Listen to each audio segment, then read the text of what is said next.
4 na kape ng McDo.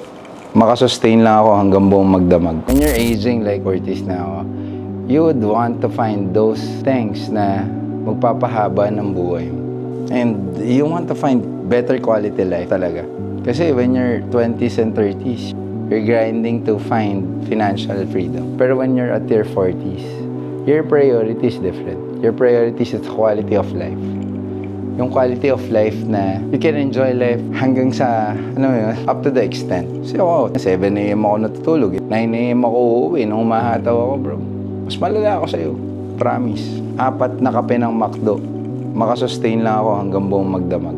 Sa McDo ko pinalakas yung grupo ko, bro. But at the end of the day, pag nagkaanak ka, mag-iiba. Pag asawa mo na yung girlfriend mo, mag-iiba talaga eh, as you grow old. Hindi ko sinasabi matanda na ako pero gusto ko lang ma-enjoy yung wisdom na kaya gusto ko i-record lahat.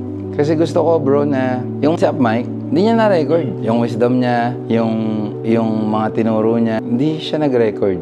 Marami siya natulungan, pero hindi niya na-record. That's why I want to record everything right now. So that pagka dumating yung point, bro, na sobrang stress na nung liver ko, I can contribute to the younger generation that's coming na network, magbe-business, or even sa network na lang.